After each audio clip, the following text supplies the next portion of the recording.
दोस्तों नमस्कार। भविष्य के भावी अध्यापक अध्यापिकाओं, स्वागत है हमारे YouTube channel Kaushambi teachers academy में। दोस्तों ईवीएस पेडागॉजी की आज ये 8वीं क्लास है। इससे पहले 7 क्लास हो चुकी है। यदि आप ना देखे हों तो प्लेलिस्ट में जाएं और क्लासेस देख लें, क्योंकि दोस्तों सभी क्लासें एक दूसरे से संबंधित होती हैं। दोस्तों अभी तक इस चैनल को लाइक और सब्सक्राइब ना किए हों तो लाइक और सब्सक्राइब कर लें, ताकि आपको रोज़ाना की अपडेट मिलती रहे। तो दोस्तों आइए शुरू करते हैं आज की ये क्लास। तो इसमें अभ्यास प्रश्न से संबंधित सारे क्वेश्चन हैं जो सीटेट एग्ज़ाम की दृष्टि से बहुत ही महत्वपूर्ण हैं। तो इसमें पहला क्वेश्चन कहा गया है जो ईवीएस पेडागॉजी से संबंधित है। इसमें कहा गया है कक्षा 1 से 5 के स्तर पर पर्यावरण अध्ययन में रचनात्मक आकलन अपने में क्या शामिल नहीं करता है। यानी ये कह रहा है कक्षा 1 से 5 के स्तर पर पर्यावरण अध्ययन में रचनात्मक आकलन जो है अपने में क्या शामिल नहीं करता है। यानी इसमें हम अगर निगेटिव भी छाट लेंगे तब भी हमारा काम बन जाएगा। तो इसमें पहला ऑप्शन दिया गया है शिक्षार्थियों के सीखने को बढ़ाना। दूसरा ऑप्शन दिया है शिक्षण में कमियों की पहचान करना। या तीसरा ऑप्शन दिया है शिक्षार्थियों के अधिगम रिक्तियों की पहचान करना। या शिक्षार्थियों की ग्रेडिंग और रैंकिंग करना। तो इसमें कह रहा है कक्षा 1 से 5 के स्तर पर पर्यावरण अध्ययन में रचनात्मक आकलन अपने में क्या शामिल नहीं करता है। तो शिक्षार्थियों को सीखने को बढ़ाता है, ये बिल्कुल बढ़ाता है। शिक्षार्थियों में कमियों की पहचान करता है, बिल्कुल पहचान करता है। शिक्षार्थियों की अधिगम रिक्तियों की भी पहचान करता है, ये भी सही है। लेकिन इसमें जो चौथा ऑप्शन दिया गया है शिक्षार्थियों की ग्रेडिंग और रैंकिंग, यानी कि शिक्षार्थियों को ग्रेडिंग और रैंकिंग के माध्यम से उनको अलग नहीं किया जा सकता है और उनको डिस्क्रिमिनेट नहीं किया जा सकता है कि इस बालक को कम आ रहा है, इस बालक को ज़्यादा आ रहा है। तो यानी इसमें हमारे ये नेगेटिव ऑप्शन है, शिक्षार्थियों को ग्रेडिंग और रैंकिंग नहीं किया जा सकता है। ये पर्यावरण अध्ययन जो है में रचनात्मक आकलन इस बात की ये अपने अंदर शामिल नहीं करता है। तो हमारा पहला का ऑप्शन हो जाएगा ऑप्शन नंबर 4। अगला क्वेश्चन है दोस्तों दूसरा कह रहा है पाठ्य पुस्तकों में अभ्यास एवं गतिविधियों को पर्यावरण अध्ययन के अंतर्गत कहाँ उपलब्ध कराना चाहिए। दोस्तों क्वेश्चन को बार बार ध्यानपूर्वक पढ़ा जाता है, तभी इतनी बड़े बड़े ऑप्शनों का आंसर निकल कर सामने आता है। तो इसमें कह रहा है पाठ्य पुस्तकों में अभ्यास एवं गतिविधियों को पर्यावरण अध्ययन के अंतर्गत कहाँ उपलब्ध कराना चाहिए। पहला ऑप्शन है पाठ के अंत में, दूसरा ऑप्शन है इकाई के अंत में, तीसरा ऑप्शन है प्रकरणों के अंतःनिर्मित, या चौथा ऑप्शन कह रहा है पुस्तक में अलग अलग स्थानों पर।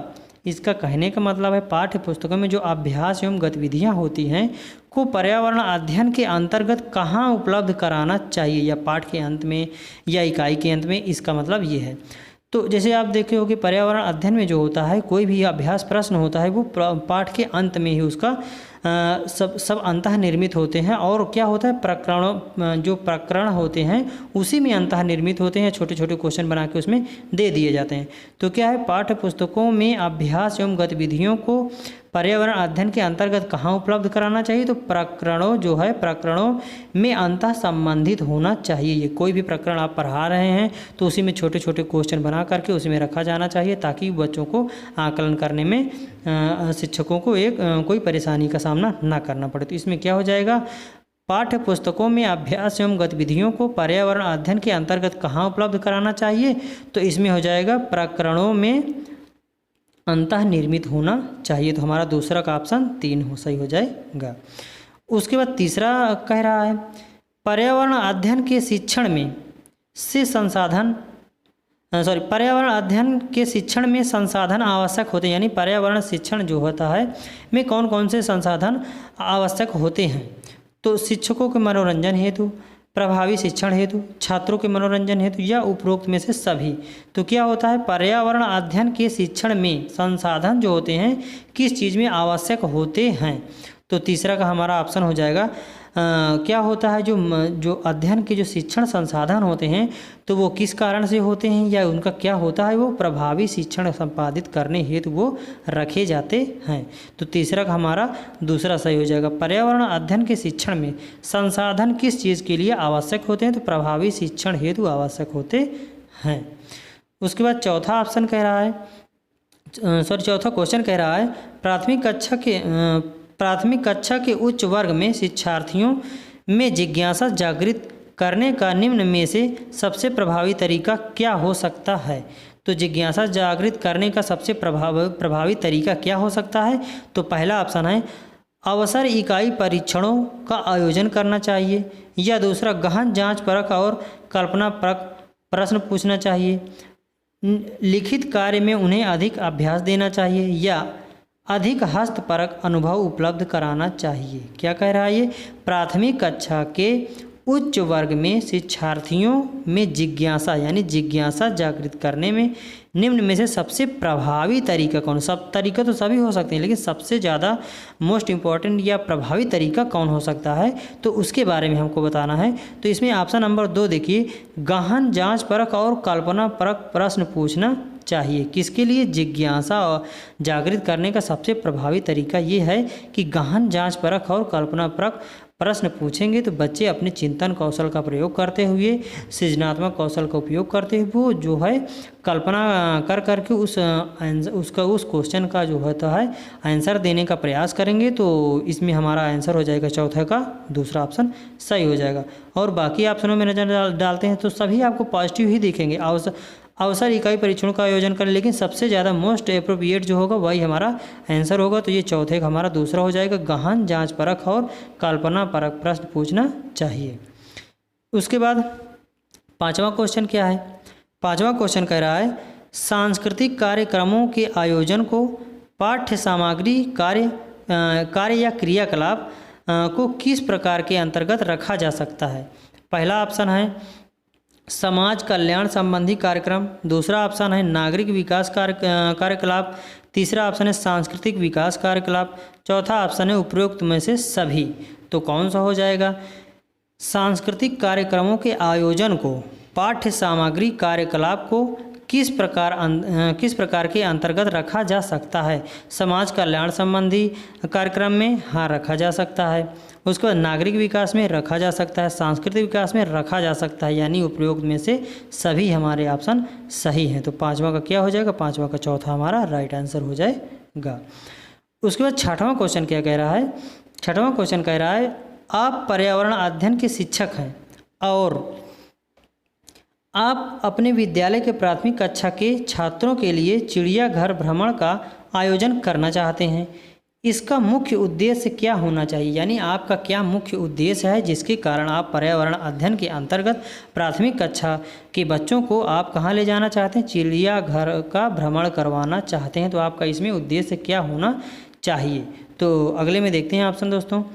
इसमें पहला ऑप्शन दिया गया है शिक्षार्थियों को क्या करना चाहिए, आनंद उपलब्ध शिक्षार्थियों को आनंद और मज़ा उपलब्ध कराने के लिए आपको चिड़ियाघर ले जाना चाहिए, या शिक्षा की गुणवत्ता के विषय में अभिभावकों को संतुष्ट करने के लिए चिड़ियाघर में ले जाना चाहिए, या शिक्षार्थियों को सक्रिय अधिगम अनुभव उपलब्ध कराने के लिए चिड़ियाघर ले जाना चाहिए, या नित्य शिक्षण कार्यक्रम की एक रास्ता को बदलने के लिए ले जाना चाहिए।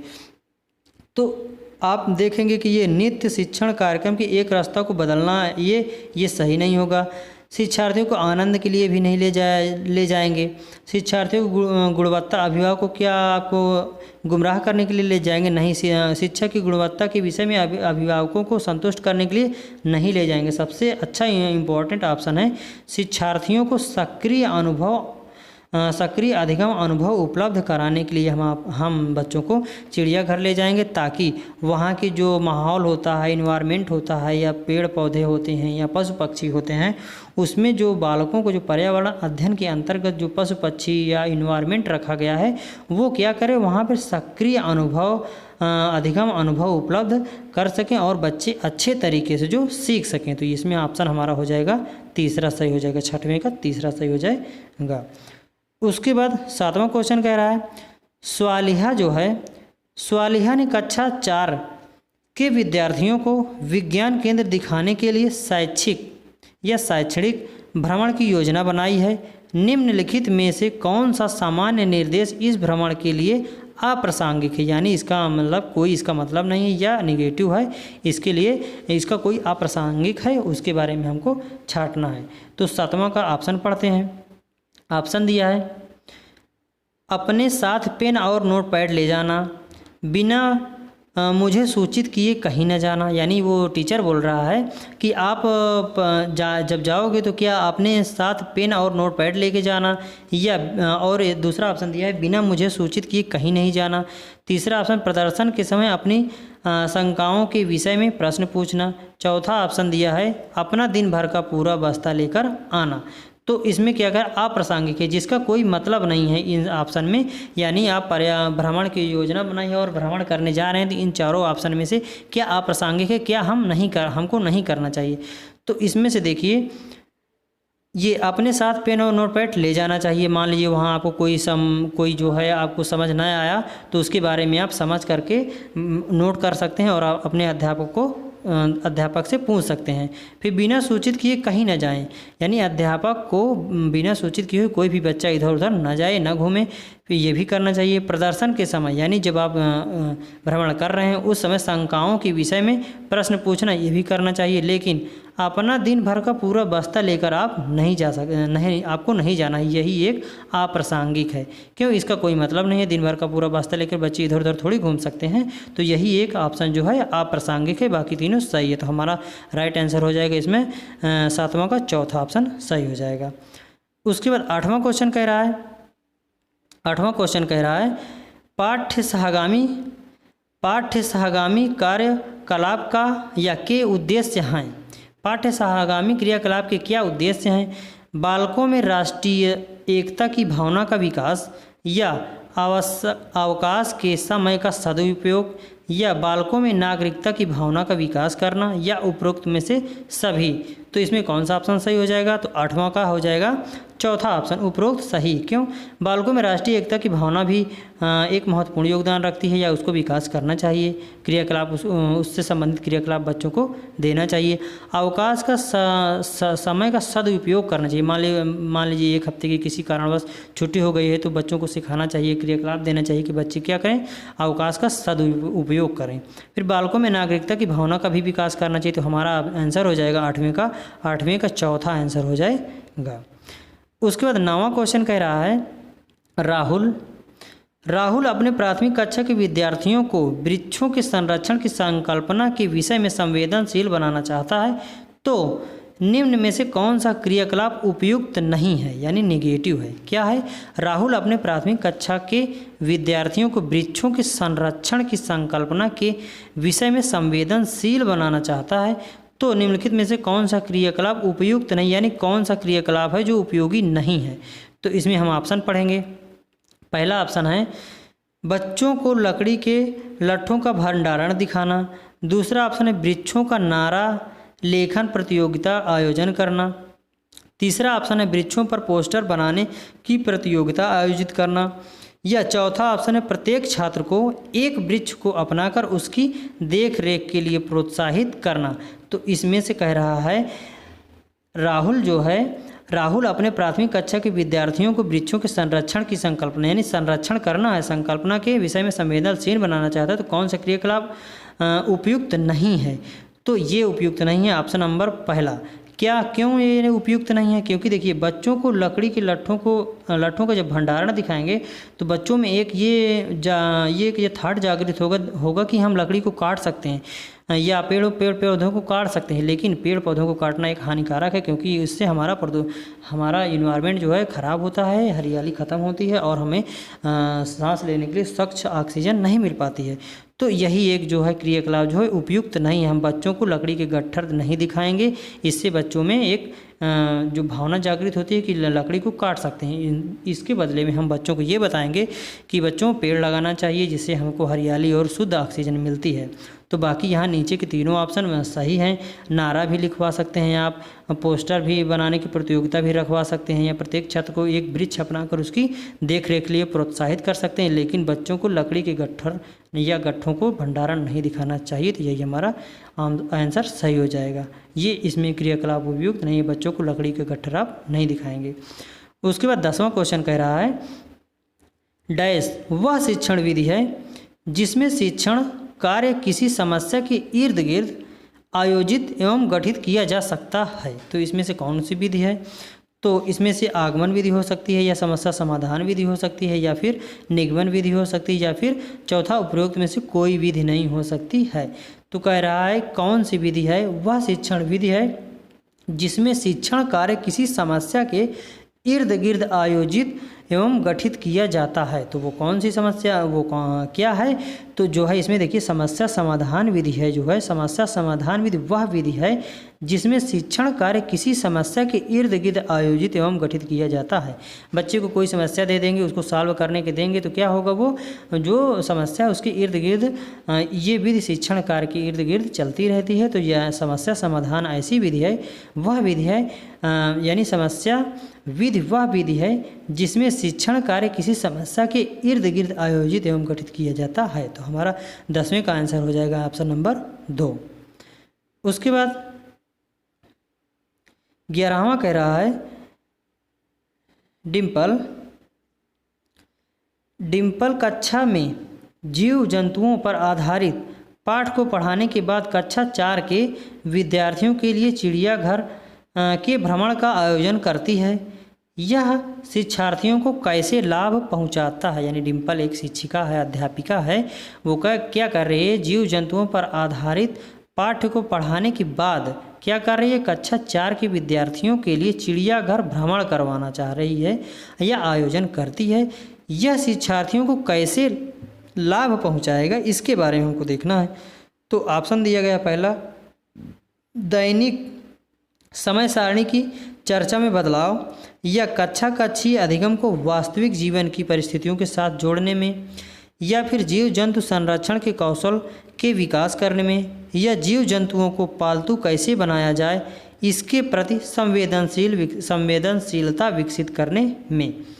तो इसका ऑप्शन फिर से पढ़ सकते हो, हम तो आंसर ऐसे ही बता सकते हैं, लेकिन थोड़ा सा आपको पढ़ना और समझना जरूरी है।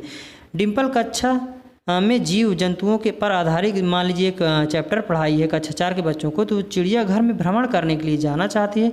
तो शिक्षार्थियों को कैसे लाभ पहुंचाया जा रहा है? तो ये हो जाएगा, इसमें ऑप्शन हो जाएगा 11वें का।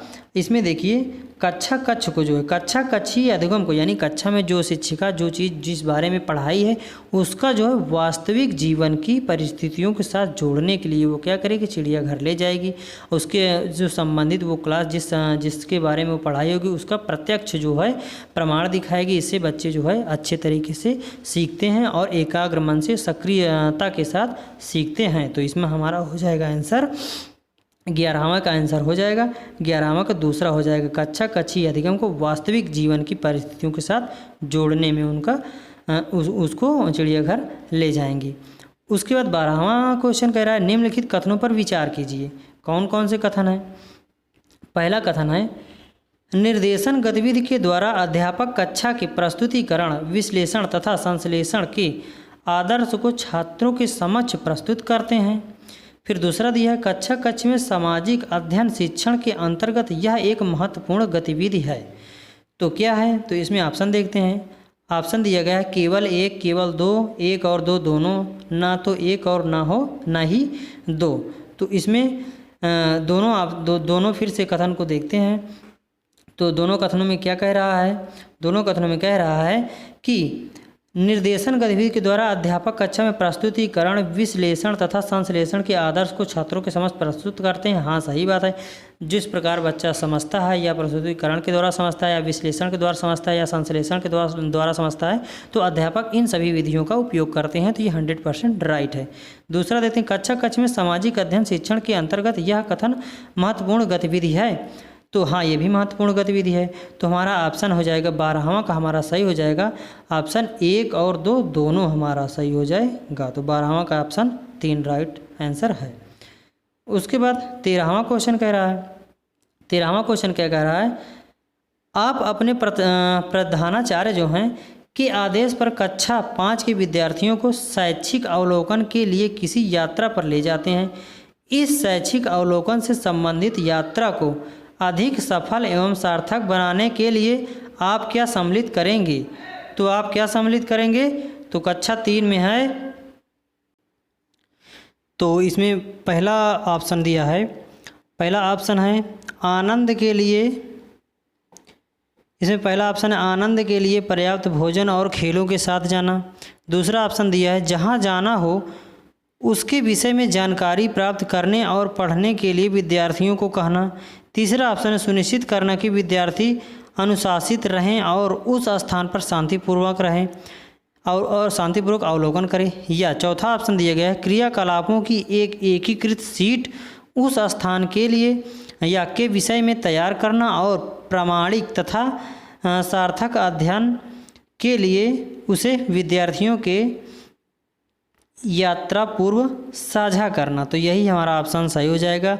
क्या क्रियाकलापों की एकीकृत स्तरीय पर एक सीट बनाएंगे, क्रियाकलापों की एक स्तरीय जो सीट बनाएंगे और उस पर क्या करेंगे, विषय को तैयार करेंगे और प्रामाणिक तथा सार्थक अध्ययन के लिए उसे विद्यार्थियों के साथ यात्रा के पूर्व साझा करेंगे, ताकि उस सब्जेक्ट के थ्रू या उस विषय के जहां आपको घूमने जाना है उसके प्रति आपको थोड़ा बहुत नॉलेज हो जाए, जिसके द्वारा विद्यार्थी वहां जाने के लिए थोड़ा सा अपना इंटरेस्ट दिखाएं और वहां जाकर अपना अच्छे से अवलोकन करें। उसके बाद अगला क्वेश्चन है, अगला क्वेश्चन है 14 क्वेश्चन। 14 क्या कह रहा है, वृक्ष संरक्षण की अवधारणा। वृक्ष संरक्षण की अवधारणा के विषय में शिक्षार्थियों को संवेदनशील बनाने के लिए गुंजन निम्नलिखित क्रियाकलापों का आयोजन करती है।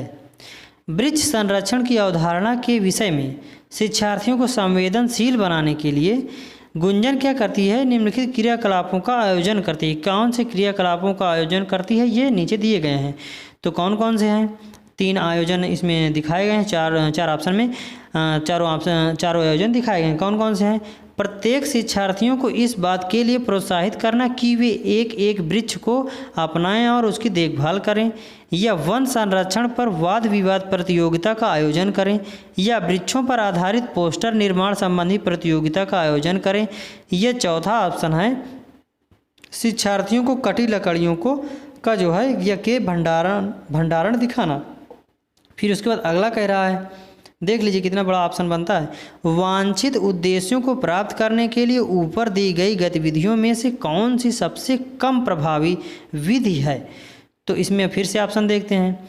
तो इसमें सबसे पहला ऑप्शन दिया गया है प्रत्येक शिक्षार्थियों को इस बात के लिए प्रोत्साहित करना कि वे एक एक वृक्ष लगाएं और उसकी देखभाल करें। ये अच्छी बात है पर्यावरण की दृष्टि से। उसके बाद दूसरा क्या कह रहा है, वन संरक्षण पर वाद विवाद प्रतियोगिता रखना चाहिए, इससे भी बच्चों को कुछ ना कुछ नॉलेज मिलेगा।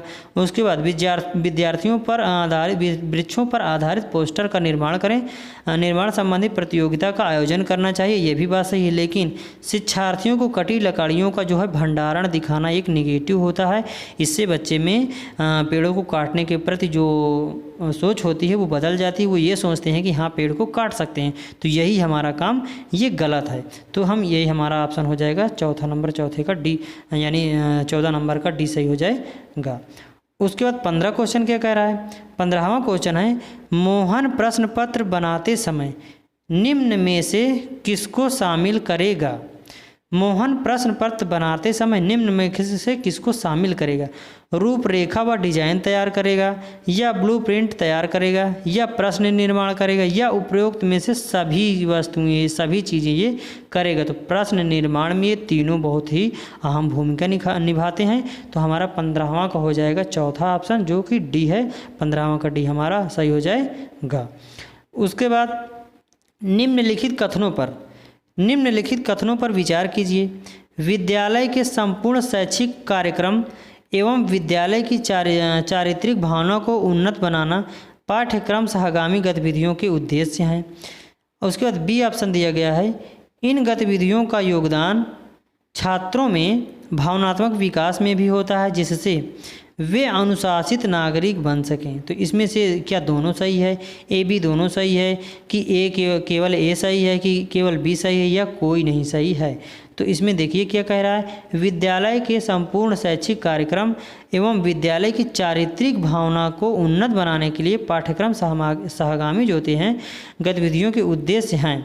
क्या उद्देश्य हैं ये? उसके बाद इन गतिविधियों का योगदान छात्रों में भावनात्मक विकास को भी विकसित करेगा, जिससे वे अनुशासित नागरिक बन सकें। तो इसमें ऑप्शन कह रहा है निम्नलिखित कथनों पर विचार कीजिए। तो हम इन कथनों को पढ़े हैं, अब उसके बाद देखते हैं केवल ए सही है, केवल बी सही है, केवल ए बी दोनों सही है, या ना तो ए ना तो बी सही। तो इसमें जो होता है ए और बी दोनों सही है, क्योंकि दोनों ही इंपॉर्टेंट चीज़ें हैं।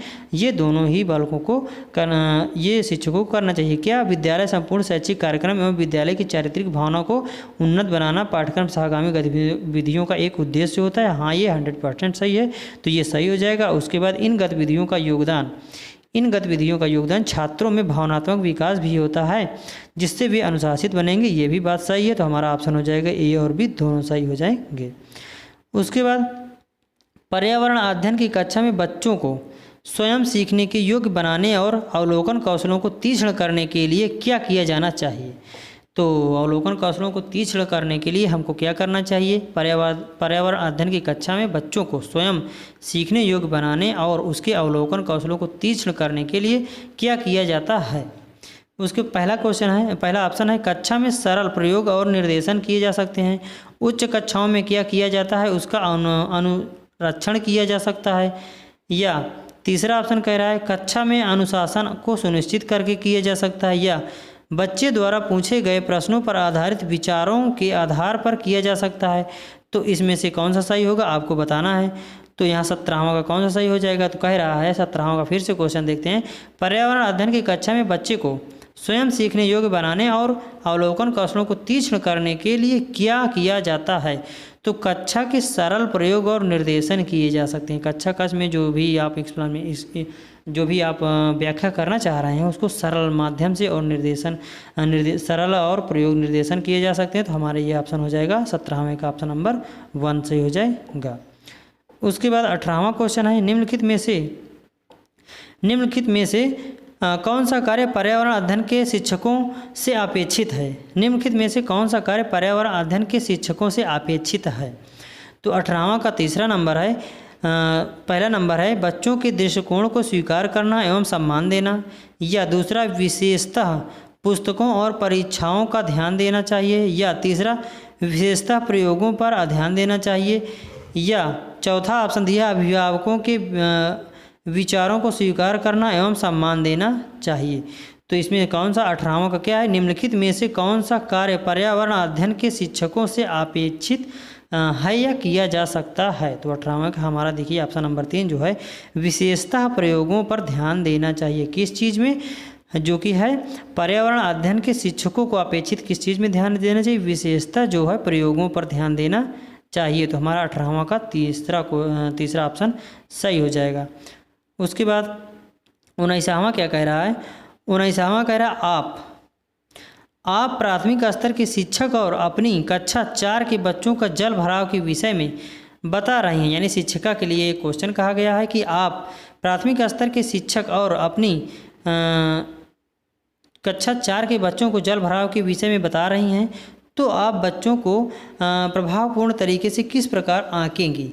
तो इसमें पहला ऑप्शन दिया गया है यह पता करके कि उन्होंने अपने दैनिक जीवन में जल की बचत कैसे प्रारंभ की है, या दूसरा ऑप्शन है बच्चों को जल संरक्षण पर नारे लिखने के लिए कहकर, या तीसरा ऑप्शन है जल संरक्षण व पोस्टर बनाने की गतिविधि का आयोजन करके, या चौथा ऑप्शन है उपरोक्त विषय पर एक लिखित परीक्षा का आयोजन करके आप प्रभावी बना सकती हैं। तो किस प्रकार आंकेंगी? तो इसमें हो जाएगा हमारा 19वां का हम ऑप्शन देखिए पहला क्या कह रहा है, यह पता करके कि उन्होंने अपने दैनिक जीवन में जल की बचत कैसे प्रारंभ की है। दैनिक जीवन में बचत कैसे प्रारंभ की? बच्चों से ये पूछेंगे तो सभी बच्चे अपने सृजनात्मक क्षमता और बौद्धिक क्षमता के अनुसार क्या क्या चीज़ें होती हैं उसके बारे में बताएंगे। तो यही हम इसी प्रकार से ये एक अध्यापिका प्रभावपूर्ण तरीके से आंक सकेंगी। तो हमारा ऑप्शन हो जाएगा ऑप्शन नंबर 1। अब उसके बाद 20वां है आप 4 ऐसे शिक्षकों जो भविष्य में अच्छे शिक्षक की भूमिका निभाना चाहते हैं से कहते हैं कि वह कक्षा 5 के विद्यार्थियों के मूल विषय यात्रा पर प्रस्तुतिकरण दें। सभी शिक्षकों द्वारा किस एक बात को केंद्र में रखा जाए, निम्नलिखित में से वो कौन सा होगा। तो ये कौन सा ऑप्शन होगा, तो इसमें ऑप्शन देखते हैं। विद्यार्थियों से यात्रा में उपयोग के लिए किए विभिन्न संसाधनों के अनुभवों का वर्णन करने के लिए कहना। पाठ्य पुस्तक की विषय वस्तु के उपयोग द्वारा यात्रा की विभिन्न विधियों का व्याख्या करना, या यात्रा के विभिन्न संसाधनों की विधियों को दर्शाने वाले चार्ट का उपयोग और उनकी व्याख्या करना, या विद्यार्थियों से यात्रा के विभिन्न संसाधनों के चित्र एकत्र करके स्क्रैप बुक बनाने के लिए कहना। तो देखिए कितना बड़ा ऑप्शन है, एक स्लाइड में आ ही नहीं रहा, तो इसको फिर से समझ के उसके बाद आंसर करके आगे बढ़ते हैं। तो इसमें 20वां क्या कह रहा है, आप 4 ऐसे शिक्षक जो भविष्य में, यानी कह रहे हैं आप 4 ऐसे शिक्षकों को जो भविष्य में अच्छे शिक्षक की भूमिका निभाना चाहते हैं से कहते हैं कि वह कक्षा 5 के विद्यार्थियों के मूल विषय यात्रा प्रस्तुतिकरण दें। सभी शिक्षकों द्वारा किस एक बात को केंद्र में रखा जाएगा, निम्नलिखित में से वो कौन, यानी सारे शिक्षक जो हैं जो अपनी अपनी बातें कहेंगे, लेकिन जो आप परीक्षण कर रहे हैं वो किस बात को केंद्र में रखकर उन सभी को आंकेंगे। तो इसमें ऑप्शन नंबर 1 राइट आंसर है। क्या, विद्यार्थियों से यात्रा में उपयोग किए गए विभिन्न संसाधनों के अनुभवों का वर्णन करने के लिए कहेंगे। तो यही हमारा ऑप्शन सही हो जाएगा। तो ऑप्शन कौन सा क्वेश्चन था, ये 20वां का हमारा आंसर हो जाएगा 1। उसके बाद 21वां क्वेश्चन है, मौसम और जलवायु। मौसम और जलवायु की संकल्पना पढ़ाते समय सबसे उपयुक्त गतिविधि कौन सी होगी जिससे विद्यार्थी मौसम के विभिन्न प्रकार के तत्वों को समझ सकें। तो पहला ऑप्शन इसमें है, मौसम के तत्वों पर आधारित शिक्षक द्वारा उपलब्ध कराए गए कार्य पत्रक शीट या वर्कशीट को हल कराने के लिए कहेंगे। या दूसरा ऑप्शन है, समाचार पत्र में लगातार 5 दिनों की मौसम की रिपोर्ट को एकत्र करना और उन्हें अपनी नोटबुक में चिपकाना, या उन्हें मौसम के तत्वों के प्रतीक संकेत का चित्र बनाने के लिए कहना, या नोटबुक में मौसम से जुड़े प्रश्नों के उत्तर लिखना। तो इसमें क्या सही हो जाएगा, क्या कह रहा है, मौसम और जलवायु की संकल्पना को पढ़ाते समय सबसे उपयुक्त गतिविधि कौन सी होगी जिससे विद्यार्थी मौसम के विभिन्न तत्वों के विभिन्न प्रकार के तत्वों को समझ सके। तो इसमें से जो है पहला क्या कह रहा है, मौसम के तत्वों पर आधारित शिक्षक द्वारा उपलब्ध कराए गए कार्यपत्रक वर्कशीट को हल कराना। ये छोटे बच्चे हैं, वर्कशीट हल करने में उनको दिक्कत परेशानी होगी, इसलिए हमारा आंसर ये गलत हो जाएगा।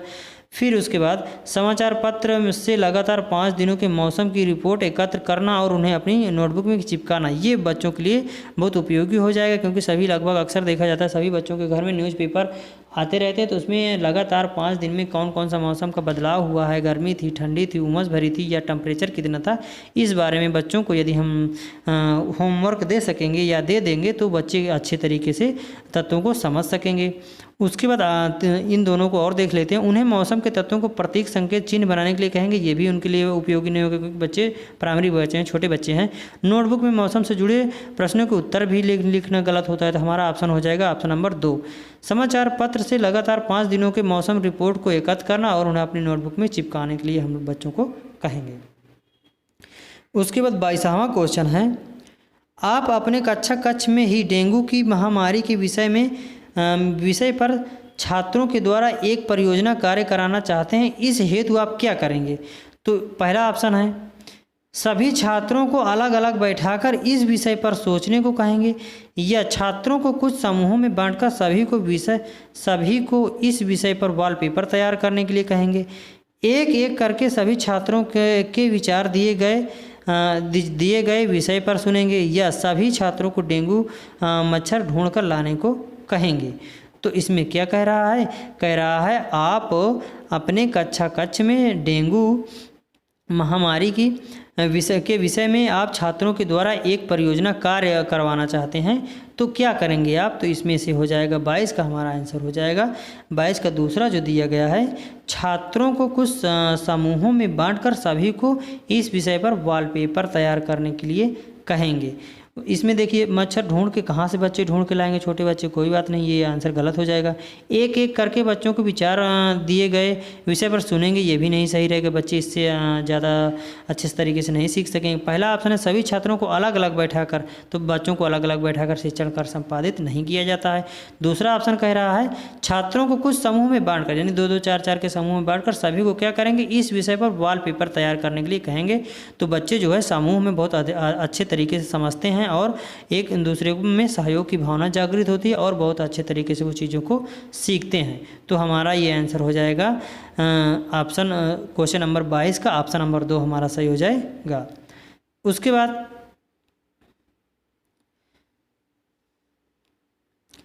23वां क्या कह रहा है, 23वां कह रहा है प्रयोगशाला विधि में ऑप्शन दिया है बालक में सहानुभूति व सहयोग की भावना विकसित नहीं होती है, या छात्र व्यवहारिक व जीवनोपयोगी ज्ञान प्राप्त नहीं करता है, या बालक नियम तथ्यों एवं सिद्धांतों की स्वयं जांच करता है, या उपरोक्त सभी। ये प्रयोगशाला विधि में क्या क्या हो सकता है, आपको इसमें आंसर छांटना है। तो इसमें जो है प्रयोगशाला विधि में क्या किया जाता है, बालक में जो है सहानुभूति एवं सहयोग की भावना विकसित नहीं होती, ये बात गलत है। सहानुभूति और सहयोग की भावना विकसित होती है, तो ये हमारा आंसर क्योंकि नहीं है तो ये गलत हो गया। उसके बाद दूसरा कह रहा है छात्र व्यवहारिक व जीवन उपयोगी ज्ञान प्राप्त नहीं करता है प्रयोगशाला विधि में, तो ये भी नहीं करता है लिखा, तो ये भी बात गलत है। प्रयोगशाला विधि में बालक नियम तथ्यों एवं सिद्धांतों की स्वयं जांच करता है, ये बात एकदम 100% राइट है। क्यों? क्योंकि प्रयोगशाला विधि में कुछ परीक्षण करने के लिए दे दिया जाता है, तो बालक क्या करता है, बालक नियम तथ्यों एवं सिद्धांतों की स्वयं जाँच करता है। तो 23वां का हमारा आंसर 3rd सही हो जाएगा। उसके बाद 24वां कह रहा है किस विधि में छात्र स्वयं ही उपकरण व्यवस्थित करते हैं, निरीक्षण करते हैं, प्रेक्षण करते हैं तथा विश्लेषण करते हैं। यानी ऐसी कौन सी विधि है जिसके द्वारा छात्र स्वयं ही उपकरण व्यवस्थित करते हैं, निरीक्षण करते हैं, प्रेक्षण करते हैं तथा उसका विश्लेषण भी करते हैं। तो वो कौन सी विधि हो जाएगी, तो वो विधि हो जाएगी हमारा 3रा नंबर प्रयोगशाला विधि। क्यों? क्योंकि प्रयोगशाला विधि में छात्र स्वयं अपने उपकरणों को व्यवस्थित करते हैं, अपना जो उनका रिजल्ट आता है वो निरीक्षण भी करते हैं, विश्लेषण भी करते हैं और प्रेक्षण भी करते हैं। तो हमारा 24 का आंसर हो जाएगा आंसर नंबर 3। उसके बाद 25वां क्वेश्चन क्या कह रहा है, प्रयोगशाला विधि में महत्व दिया जाता है। किस चीज़ का महत्व दिया जाता है प्रयोगशाला विधि में? प्रयास एवं त्रुटि को, करके सीखने के सिद्धांत को, अनुभव को, उपरोक्त सभी को। तो प्रयोगशाला विधि में किस चीज़ को सबसे अधिक महत्व दिया जाता है? तो इसमें करके सीखने को सर्वाधिक महत्व दिया जाता है। प्रयोगशाला विधि में बच्चे स्वयं करके अपने अनुभवों को, अपने परीक्षणों को महसूस करते हैं कि उनका आंसर सही है अथवा गलत है। तो 25 का हमारा दूसरा सही हो जाएगा। प्रयोगशाला विधि में किस चीज़ का महत्व दिया जाता है? स्वयं करके सीखने के सिद्धांत को महत्व दिया जाता है। दोस्तों इसके आगे विगत प्रश्नों से पूछे गए प्रश्न हम अगली क्लास में लेके आएंगे। दोस्तों चैनल यदि आपको इस चैनल की क्लासें आपको पसंद आ रही हो तो लाइक और सब्सक्राइब जरूर कर लें, ताकि आपको रोजाना के अपडेट मिल सके और आप एग्ज़ाम में अच्छे नंबर ला सकें। Thanks to all. Jai Hind.